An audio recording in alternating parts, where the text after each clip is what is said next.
Right, I am very conscious of time, so I think what we'll do is we'll get started. So, good afternoon, everybody. Welcome along to Doncaster Council's virtual work experience and volunteering insight session. My name is Alex Stokes. I'm a senior HR and OD officer at Doncaster Council. I lead on work experience, volunteering, and internships, but also apprenticeships and the graduate programme. I'm not the star of the show, you'll be pleased to hear today. It's my colleagues that we've got along this afternoon to talk to you. What I want to do is just give you a quick introduction to what the today's session's all about, and then we'll get cracking. So first of all, just to make you all aware, we are recording this session for future use, so it will be available on our website. Can I ask that everybody turns off if they're not presenting, if you can have your cameras off and put yourselves on mute, please. If you want to raise a question, and you're more than welcome to at any point, if you could just use the chat function, please, just whilst the session's going ahead.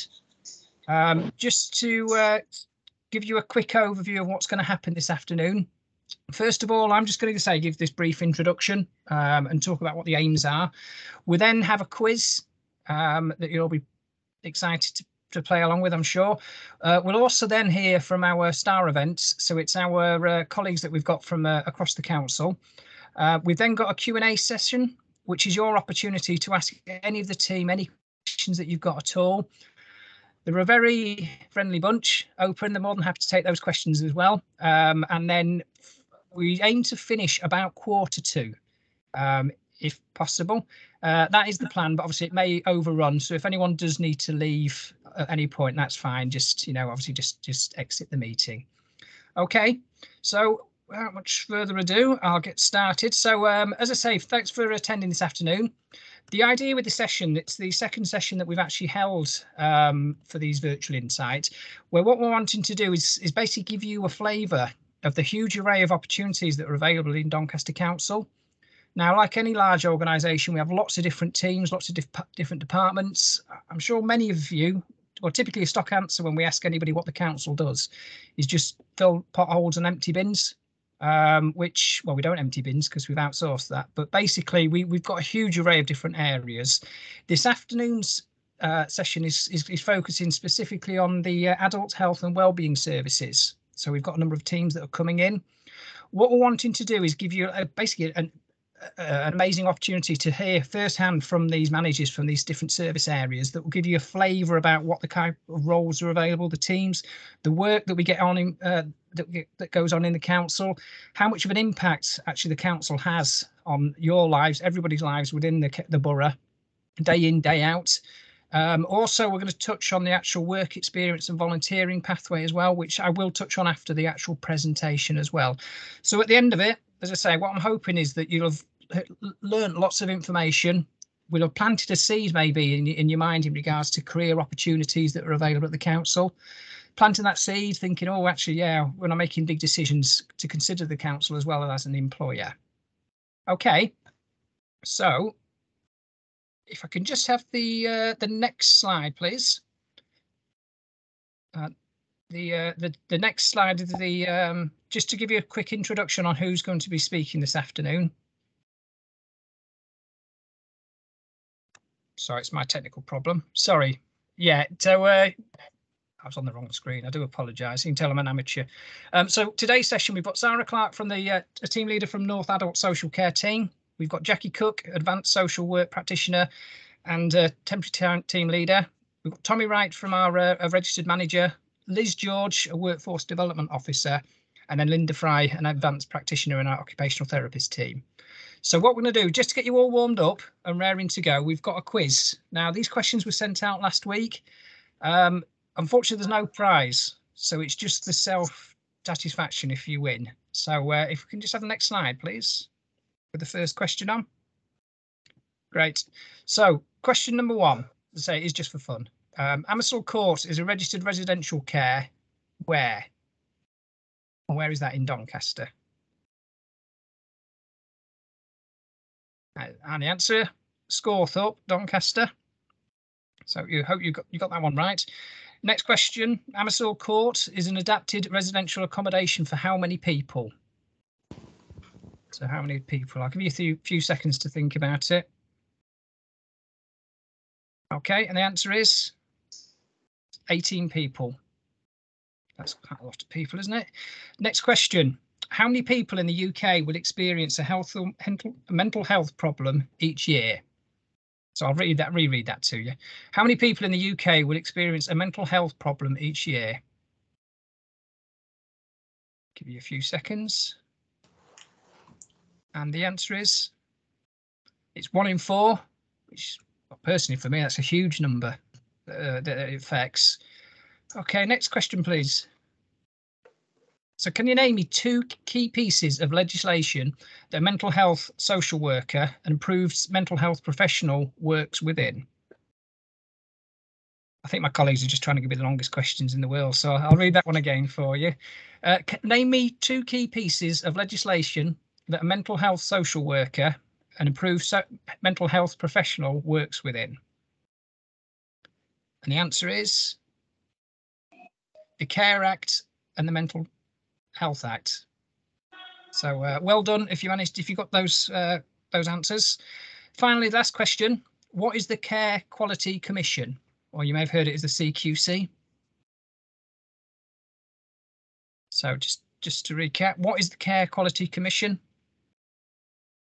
And the answer is, so the CQC regulates all health and social care services in England. The Commission ensures the quality and safety of care in hospitals, dentists, ambulances and care homes, and the care given in people's homes.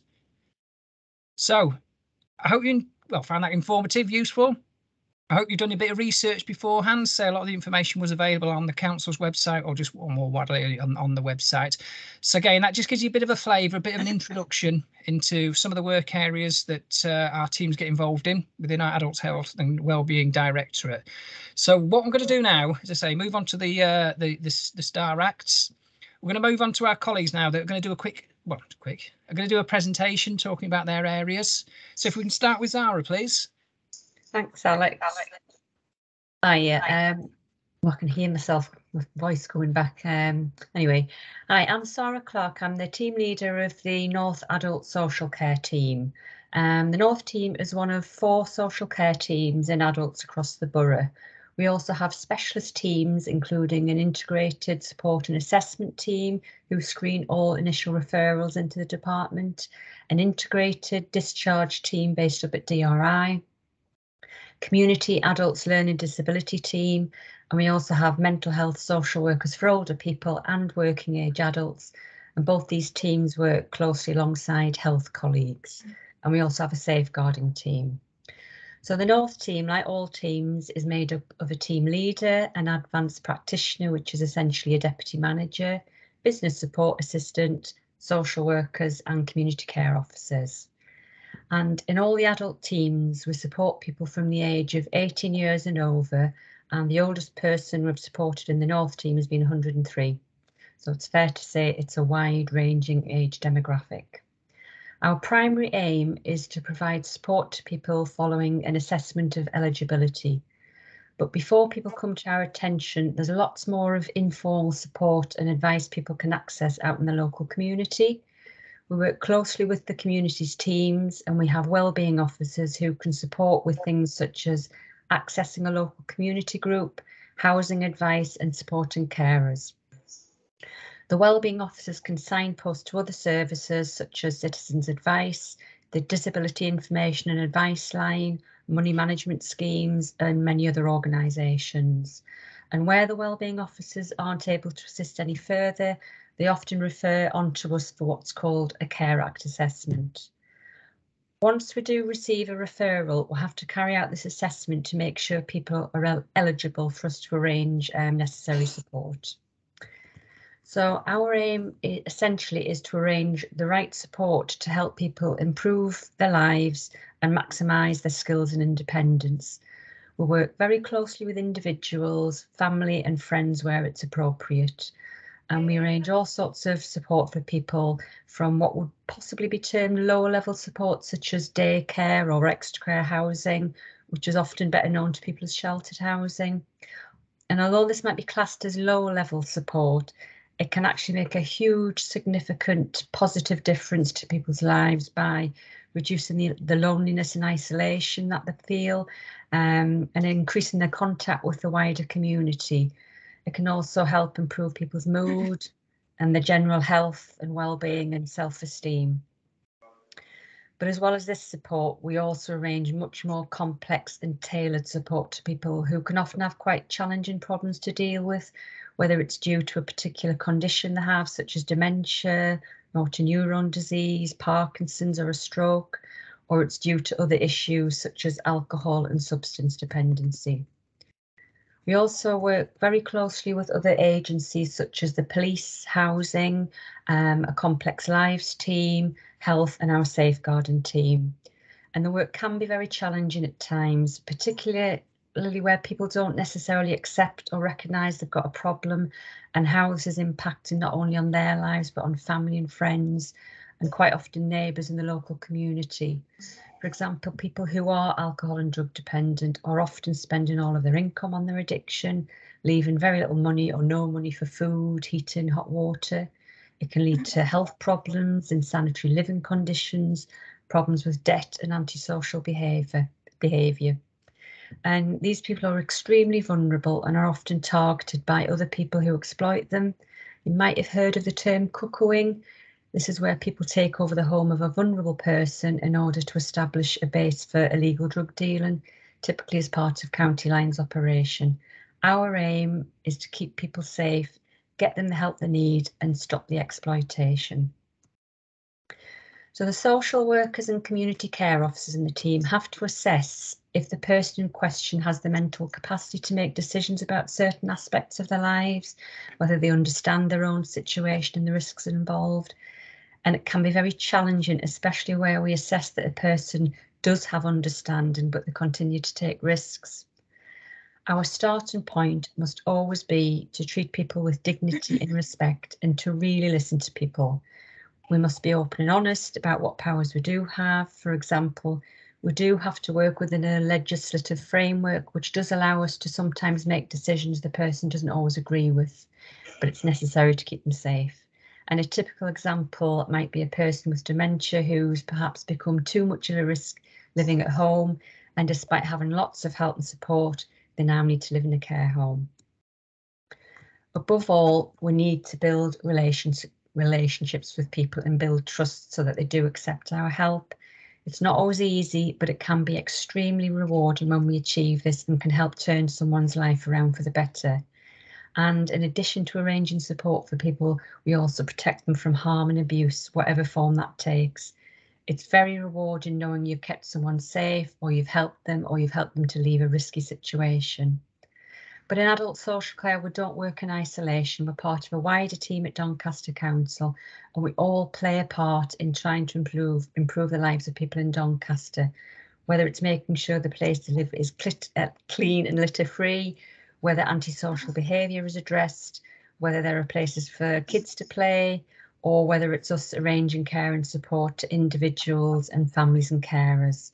And many of us live in Doncaster, so it really matters to us that we are investing in our own town. So if you're interested in becoming part of adult social care, then I would say first and foremost, you need to care about people. You need to care about improving people's lives. You need to be a really good listener, and you need to be able to deal with conflict, I think, and other people's emotions. We often see people at their most stressed and vulnerable, and they can lash out, not necessarily physically, but listening, acknowledging and validating people's feelings is vital. You do also need to have a basic requirement of GCSEs in English and maths, to be IT literate, because there are assessments and reports to write as a social care worker. And to become a social worker, it is a degree course. A good place to start is by volunteering, and there are lots of community groups and day centres that welcome volunteers, as do some care homes. There is a useful website called Volunteering Your Life Doncaster, and I think Joanne might be putting a link in the chat box. So I hope this gives you a flavour of what we do in adult social care and what you could do as a career option. And that's me finished. Thank you. Excellent, Zara. Thanks ever so much for that. That was brilliant. Right, so we're going to move straight on to the next presenter. So, Jackie, if you're ready, please. Hi everyone, my name's Jackie. I think it's a very similar role to Zara's team, so thanks for that, Zara. You've saved me lots of discussion. But yeah, I work in the mental health services as a social worker in Doncaster Council. Thank you for having me today. I've worked with the council for 27 years, and just wanted to give you a bit of flavour about health and social care, and how studying that at the college and moving over to Doncaster and working as a care assistant in the care homes in Doncaster for a few years in supporting people and suffering dementia. This role was really important as a care assistant, to ensure that dignified care, caring for people as you'd wish for your own grandparents to be treated, and the joy of meeting some really interesting characters along the way. This obviously continues in social work. So it's a really interesting role, really.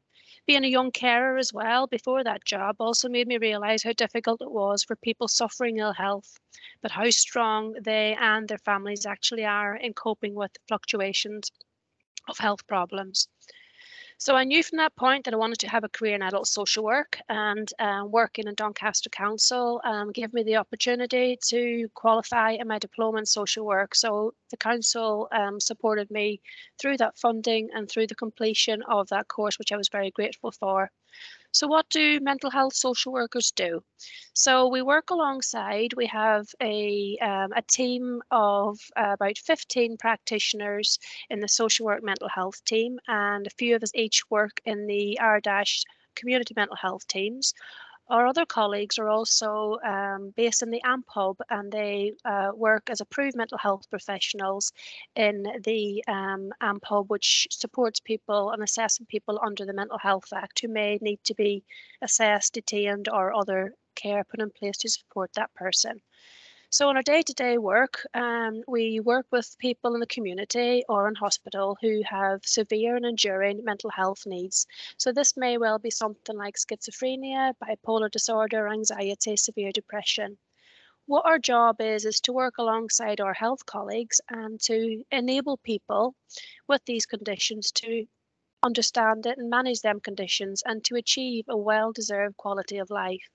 So this can include well-being plans, running a hearing voices group, ensuring that person understands the medical treatment from the health colleagues, and ensuring that people have the correct housing and finances and support in place. Like Zara mentioned, we assess people under different frameworks such as the Care Act, Mental Health Act, Mental Capacity Act, and from those assessments, and also for carers as well, the carers assessments under the Care Act, we ensure that people first of all, have their strengths identified, have their abilities identified, looking at what's going on in the community for that person. Can they link into the community? What can happen in the health remit to support that person? What can happen within their housing and finances to enable that person, and actually ensuring that any unmet needs are met through a formal provision or groups, for example, or community resources that are out there that are really helpful to people. So other roles within Doncaster Council that we're involved in from this team and as other teams are being a practice educator through DMBC. So this has been really good actually, because it's been enjoyable supporting several social work students, for example, in their first or their final placement of the social work degree. And also for those of you who have just qualified, it's about having that first year of supported practice under the ASYE programme. So that's been really enjoyable as well. Also, the progression available as well through training and through work experience within the role is having the opportunity to be an advanced social work practitioner and also a best interest assessor. So in DMBC, that again is about assessing and enabling people with severe and enduring health needs under the legal framework such as the Care Act, the Mental Capacity Act, Mental Health Act, and to ensure through social work training and continued professional development that we're working as we should do within Social Work England, and that we have a sound professional value base. So just to finalise there, you can see DMBC have continuously promoted my development and progression over the last 27 years, which I'm very grateful for. And also the fact that it's enabled me to meet some really interesting people, unique people in the community and in the wards. We have social workers in the community mental health team, social workers on the acute mental health wards, and all together we're grateful to meet so many unique people, promoting their strengths and their rights alongside compassionate and hardworking colleagues in the health and social care sector. So that's it from me from the mental health social work side of things. But if you do want to ask any questions, feel free to. Thank you. Brilliant, Jackie. Thanks ever so much for that. Thank you. Right, straight on to the next one. We're going to hear from Tommy, please. Good afternoon, Alice. Good introduction, by the way. Good afternoon, everybody. Nice to see you all. My name's Tommy Wright. I'm the registered manager of Untitled Chapter, which is an 18-bedded residential care home here in Doncaster. We've got a video to show, I believe. Do you want to do that now, or do you want to do that after the talk? Sure. It's up to yourself, Tommy. I've got it ready, so so just let me know when you want me to play it for you. It's up to yourself. Shall we play it now? We'll do it first, and then I can talk about it afterwards. Absolutely. Thank you. Thank you.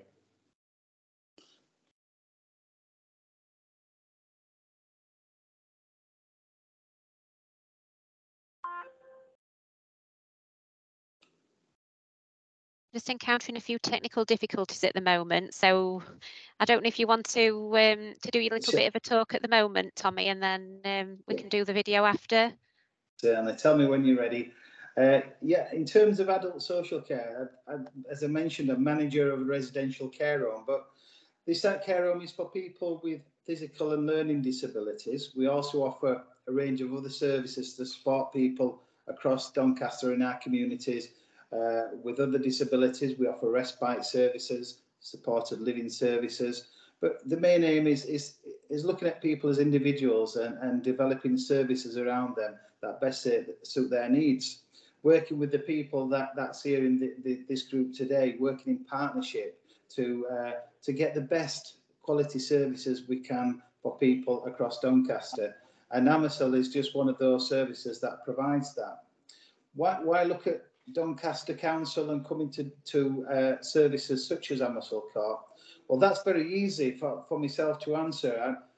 I've worked in care for over 30 years now, and when I left school, I trained to be a hairdresser and studied to be a hairdresser. But I found that my vocation was more working and supporting, at that time, children with disabilities, and I really got a good taste of enjoyment and fulfilment from that particular role.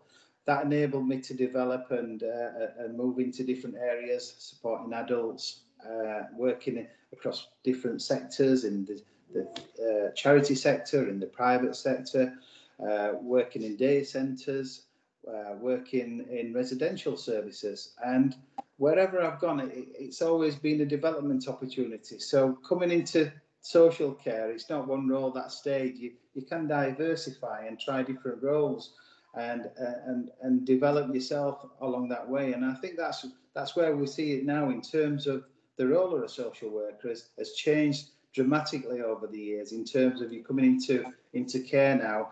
And there's so many different diverse roles and opportunities for you to actually try. And coming to a service such as AMASL Corp, I feel that gives any individual an opportunity to try something, but then work alongside other professionals and partners and organisations in health or in social care, where you can try different things and have opportunity to move around and develop yourself and see where you actually fit in. The key factor always is in terms of getting the people to come to our service that have got them right values, those values inside. And we always think that if we get the right person with the right values, we can put the training and support in to support them people. We're looking at developing future leaders and managers across all services. And we're not looking for that person coming in that's going to be in that same role in probably 3 or 5 years' time. We want to nurture that person. We want to develop that person. We want to see that person progress in their own career. And I think a service such as Amersfoort Court provides that opportunity. We've seen people that's moved on into university. We've seen individuals that's moved into social work roles. We've seen people diversify into being paramedics. So in terms of there's so much that we can offer in terms of coming there to develop around you as an individual, not necessarily just what you can do for us. It's what we can do for you. Because if any service across Doncaster benefits from that learning and that development, then we're all winning already. And it's so nice. And that's the thing for myself as a manager now, to see these individuals come through from college, either voluntary or on college placements, and be able to support them going forward and developing their career. And there's nothing better than a few years later bumping into somebody and they're telling you, look, you know, if it weren't for when I came to Amersfoort Court and I had that few months with you or that placement with you, that completely changed my life, and it's provided that opportunity. And there's nothing better that you want to hear as a manager, feeling that you supported an individual in their career path. So I'm looking back at Joe now to say, have we got the video ready? We are having technical problems with the video, Tommy. So what I've done is I've put a link in the chat box. And if anybody does have any questions once they've watched the video afterwards, if they want to get back to us, we'll be happy to answer any questions. But it really is a good watch. It does show, like what Tommy was just saying, how amazing that service is, and also that they was awarded outstanding by the Care Quality Commission, which is absolutely amazing. So we really do recommend you watch this video. It will give you a really good flavour of the fantastic work they do at Amersfoort Court. So yeah, I'll pop that in the chat. Okay. Thank you, Joe. Thank you, everybody. Brilliant. Thank you, Tommy.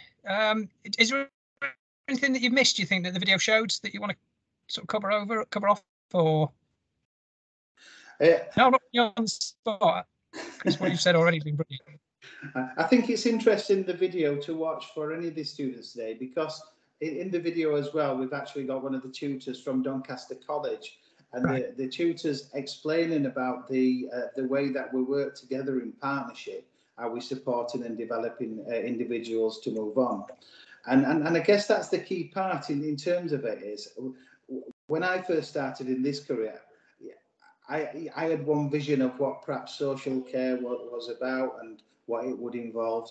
And over the years, you realise it's completely very different to what you probably expected it was going to be. And that's a nice thing, because every day is different. Every day is a surprise. Every day you're learning something different.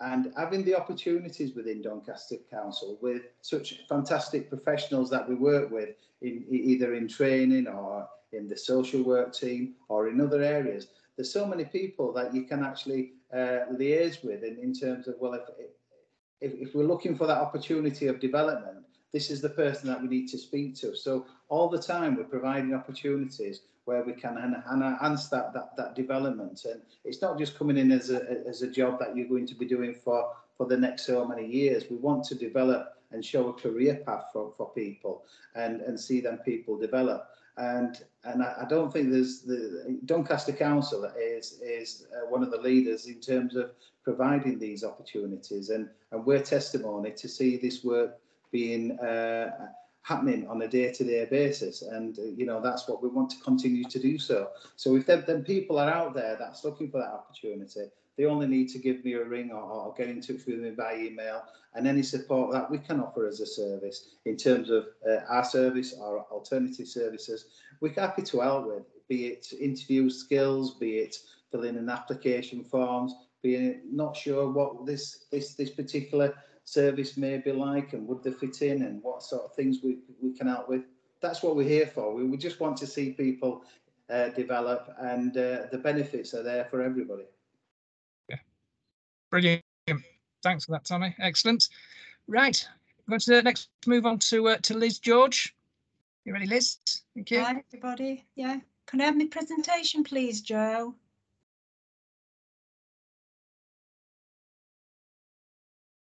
Is she there? Yeah, I'm just pulling that up for you now, Liz. I won't be a second. System's on a bit of a go slow today, guys, so I do apologise.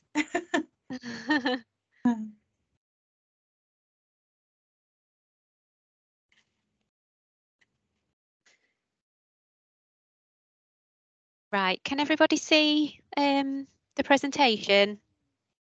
Yes, we can, Jo. Fabulous. Can you take me notes off, please?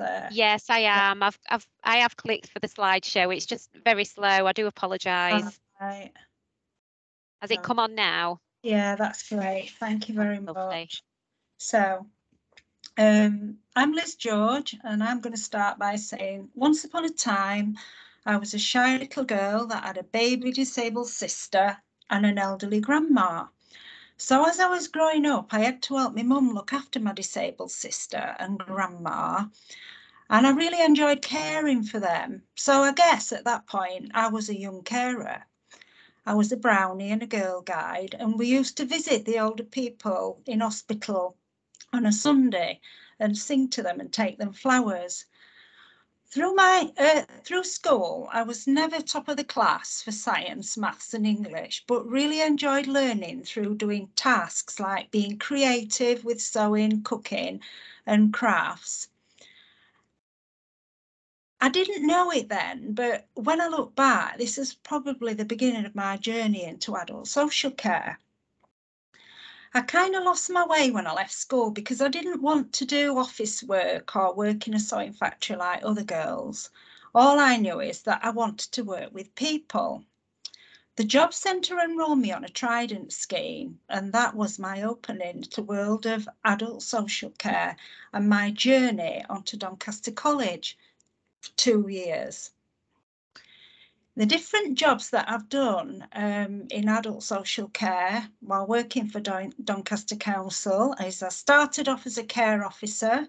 I worked as a senior care and then as assistant officer in charge, working with people in learning disabilities in residential care.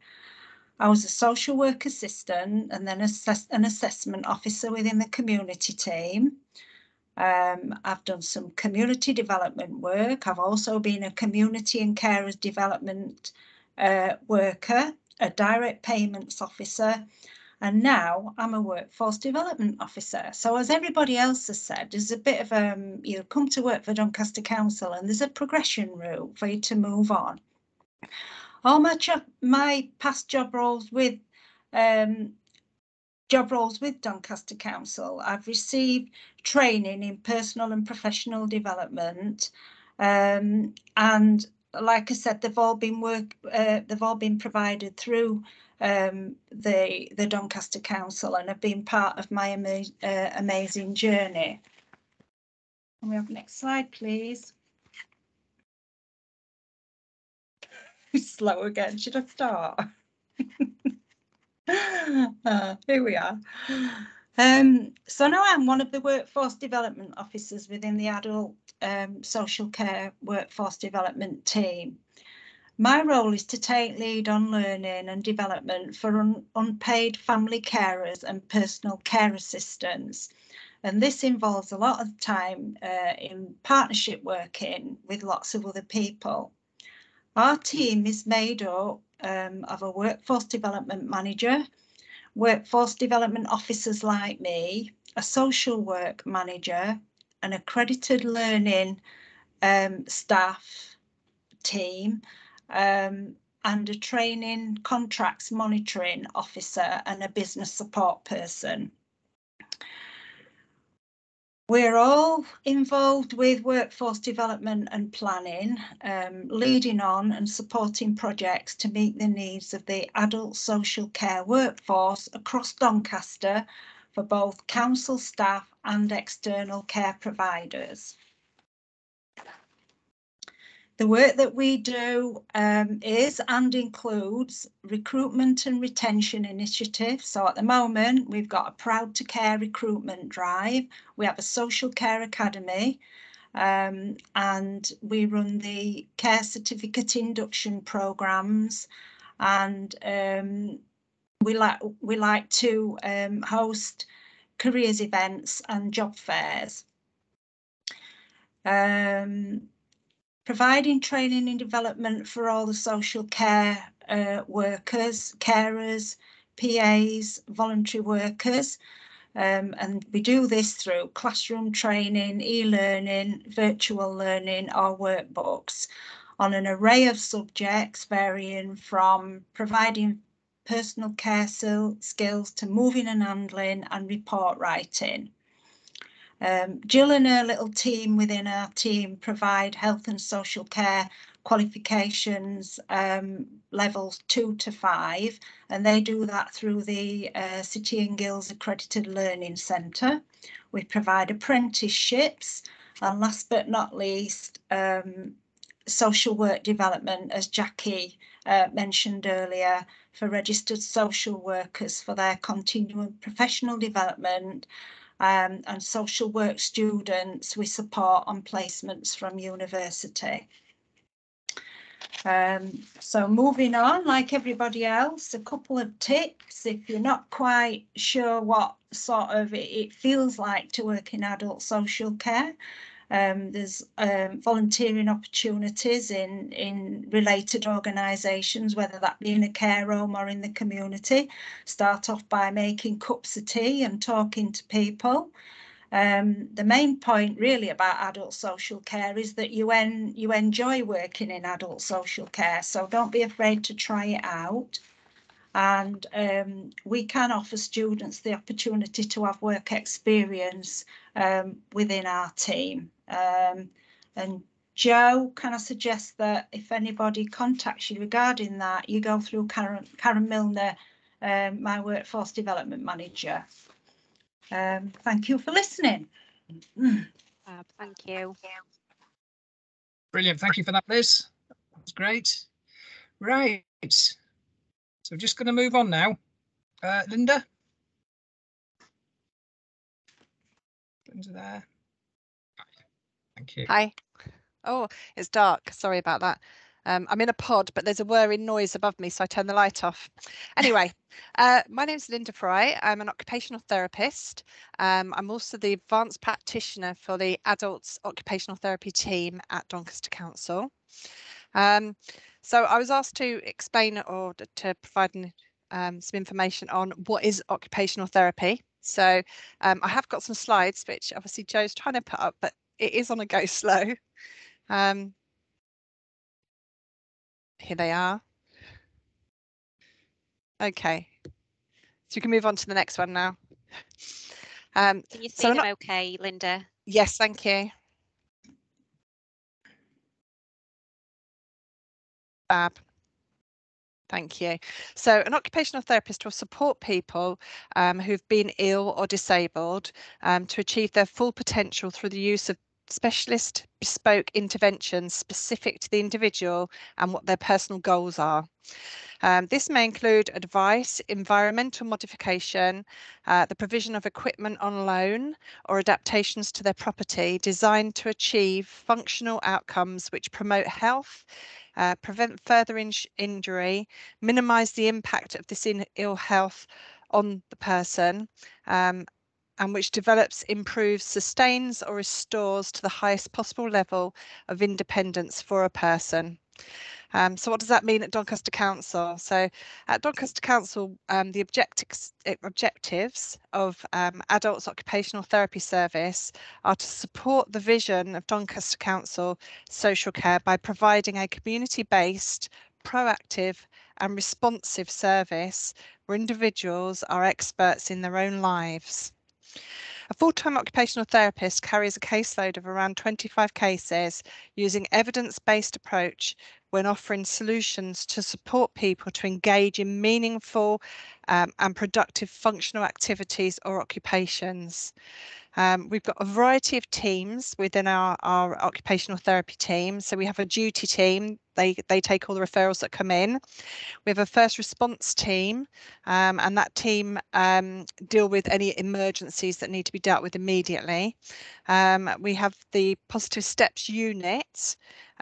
We also have steps, and a long-term team. So I was asked to sort of give an example of the day in the life of an occupational therapist. So a referral will be received from, for example, Mr. A, who has a diagnosis of multiple sclerosis and is unable to get out of bed. The duty officer who receives the response, the referral, is responsible for taking all of the referrals and inputs this onto the computer system, and will gather further information. So they might make a phone call to decide if Mr. A can talk to them or Mr. A's carer, to see what the actual issue is. They'll then, in this case, it would go through to the first response team because this gentleman can't get out of bed. So obviously this is something that he needs help with quite quickly, and it'll be marked as urgent. The first response team will pick up the referral, and they do that usually in about 72 hours, and it's allocated to an OT. The OT calls the person or their representative and makes an appointment to visit. On the home visit, the OT will carry out an initial assessment. They'll look at what the person's able to do, what their issues are at that time, and what the home environment's like as well. In the case of Mr. A, he was struggling to get out of bed, so an option would be to provide some sort of stand aid that would help him to come out of bed. So the OT would use their clinical experience to prescribe a stand aid. They'll go back to the office, they'll get that ordered, it will be delivered, and then the OT would go back and use the stand aid with Mr. A to check that he's transferring safely from his bed to whatever service he's going to, whether that be a chair or a wheelchair or a commode. And once the OT is happy that that transfer is safe and he's able to stand up, then they'll train Mr. A's representative or family, or sometimes it might be a carer, how to use that piece of equipment safely. So that's a very simple example of in the day, a day in the life of an OT. To be an OT, what do you need? Okay, so there are two ways of becoming an occupational therapist. You can go to university, it's a 3-year course. The entry requirements are, it's a full-time course as well. Entry requirements are Maths and English GCSE grade 4 or C or above. BBB at A level, preferably in a health related subject. Or you can have 120 UCAS points from a combination of level 3 qualifications, or a BTEC level 3 extended diploma in health and social care or applied science. We're currently working with the University of Huddersfield. We have just been successful in providing two apprenticeship posts that we've just filled. We had 83 applicants, so that's how many people want to become OTs, and we had to choose 2, which was really, really hard from that. So all I can say is if you don't go down the university route, then the council does provide apprenticeships. We hope to be providing again the opportunity for people, and that's it really. That was in a whistle-stop tour of what occupational therapy is. If you've got any questions, I'll answer them at the end with everybody else. Thank you for listening. Yes. Thank you, Linda. Sorry for talking over you then. That's okay. Fantastic as well. Brilliant. Right. So thanks so much for those presentations. I certainly found them really informative. I'm here really just for the daft questions, and I have got some daft questions. You can always count on that, but we'll open up the floor to any of our attendees. Has anyone got any questions that they'd like to ask? If you can raise them through the chat function, please. Right, anything come through yet? So I'll just while we're waiting, I'll just make a start. So I was making some notes, frantically scribbling down as you were talking through. If I'm honest, you covered a lot of questions I certainly had. But if we just start with yourself, Zara, within your service area, your teams, I think there were some very strong things through all of your presentations. But you talked about the partnership working. So it's not just about working within your team or within the council. It's working with external agencies as well. Is that a key part of the role? Yeah, definitely. There's a lot of sort of overlapping in the work that we do, but quite often, because people have a lot of difficult issues in their life that cut across sort of housing issues, health issues, and a lot of it comes from poverty, to be fair. So benefits, people a lot of the time need benefits advice. So that collective multi-agency approach is often the best one to get people out of that situation that they're in or improve things. And there's a drive at the minute towards a much more sort of local response rather than it being one Doncaster. We are one Doncaster council, but you know, the people who live in perhaps Arksey have different needs to the people who live in Finningley, for example. So we are trying to do that very localised response, but each agency within that locality pooling their resources together and working closely together, you know, police, housing, mental health, a whole array of health colleagues. So yeah, it is very much about joint working. Yeah, brilliant. Thank you. Any questions come through yet? Because otherwise I'll just carry on. I'll keep you here all afternoon just asking you questions. Jackie, just with yourself, I was particularly interested to hear that you came through starting off as a care worker and worked up that way. So sorry, I don't mean to make presumptions, but so you didn't come through sort of the traditional academic university routes? No, that's right, So Alex. Yeah, no, you're right. Yeah, I took a much longer route, but again, lots of experience from being at college and hands-on work experience. So I think a lot of us across the service really have done that as well. So you can take the academic route through university straight from school, or some people have taken the longer route there, you know, so it's it was advantageous for me to do that. Yeah. Yeah, that's brilliant. Sarah, you got your hand up? Yeah, I forgot to mention earlier that the reason I am doing the job I'm doing now as a team leader is because of the Grow Your Own scheme in Doncaster that still runs in adults and children's services. So like Jackie, I started off in the council as a community care officer, assessment officer, as we used to be called. My background is mental health nursing, but working as an assessment officer for many years, I wasn't in a position, because I had a young family, I couldn't put myself through university. So when Doncaster introduced the Grow Your Own social work scheme, that was absolutely my one and only opportunity to become a registered professional social worker. So without that opportunity, I wouldn't be probably presenting this today, and I wouldn't be a team leader being able to make a difference. So yeah, absolutely. I think what's lovely as well is when you're working in a organisation, as we have been for so long, like you were saying earlier, Tommy, it's great to see good practice.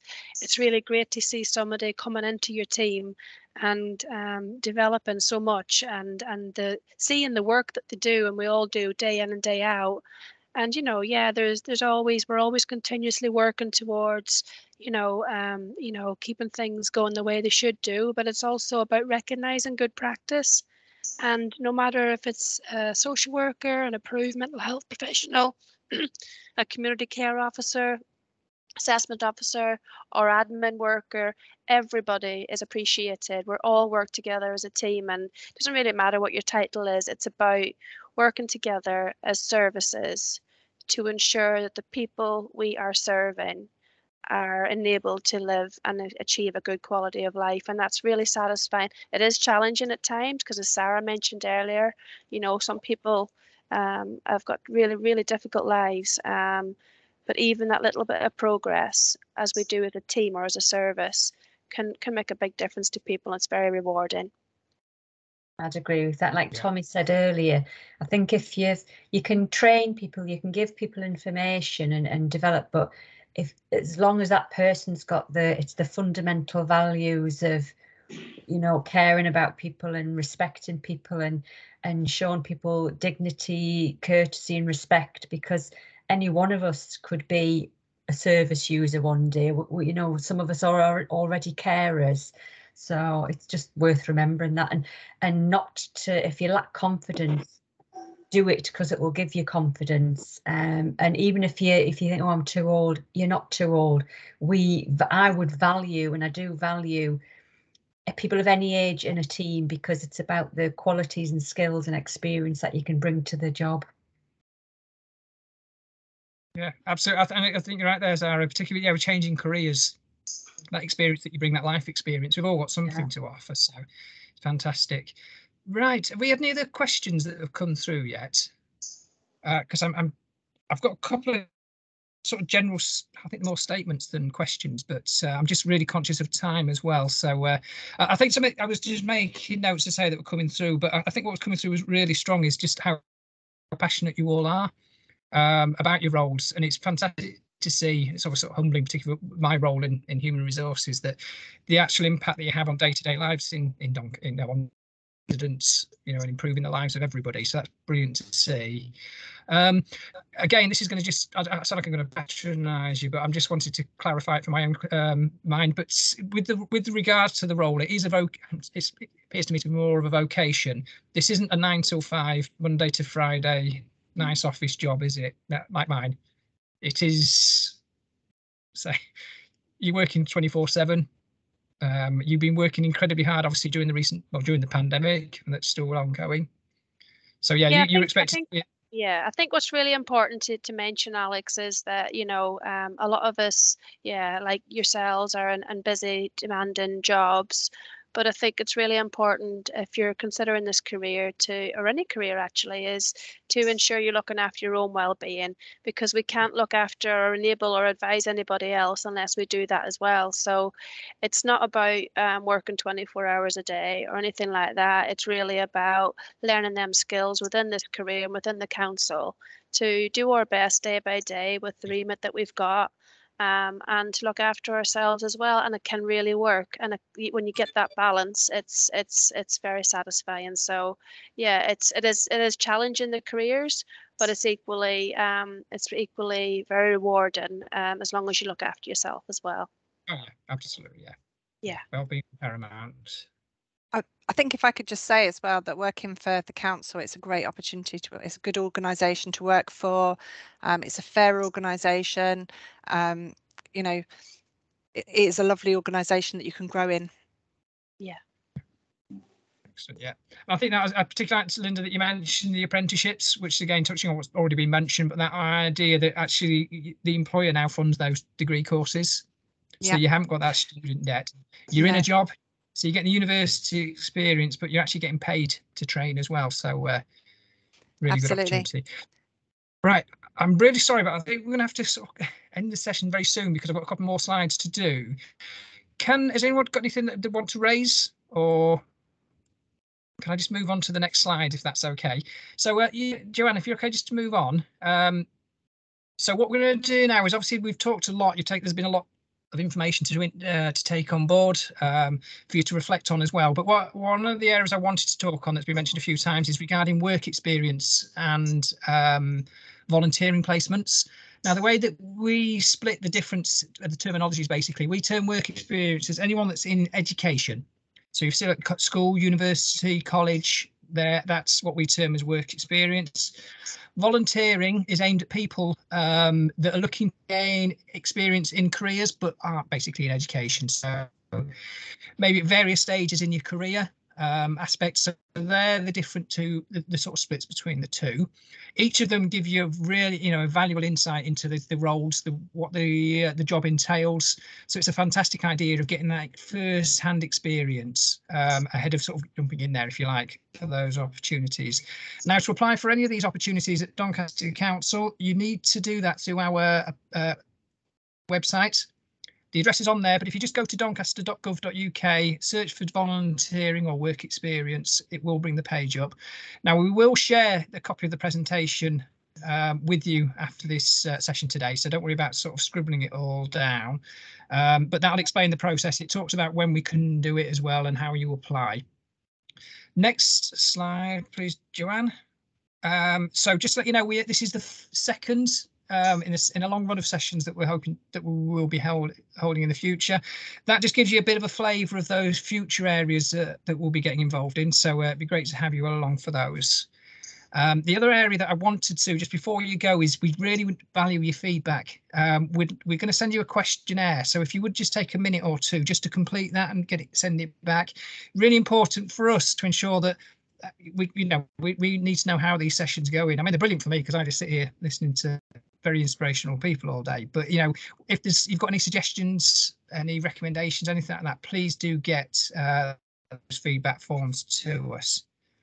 Okay, so that's brought the presentation to an end. So first of all, I'd like to thank you all for registering and attending this afternoon. I hope you found it interesting, enlightening. It's planted that seed that's made you take consideration of future career paths or opportunities, or whether it's volunteering or work experience. Thanks to Joanne as well, who's been working tirelessly behind the scenes, and I say predominantly, not mainly, but obviously to my colleagues that have taken out a lot of time and effort to come along to this afternoon and share their knowledge, experience. It's been absolutely fantastic to hear. So thanks ever so much to you all. Thank you. Yeah, so that's the end of the session. Thanks ever so much for coming. Hope to see you again soon. As I say, we'll share the details. If anyone's got any questions or anything like that, we'll share our contact details. And again, if you've got questions for any of the panel or anything like that, certainly in the first instance, probably send it through to myself, and then we will get it through to the individuals, and then we'll get you a response. But all that's left to say is thanks again. Have a great afternoon, and good luck in your future career. Thanks. Thank you. Bye. Thanks, everybody. Bye.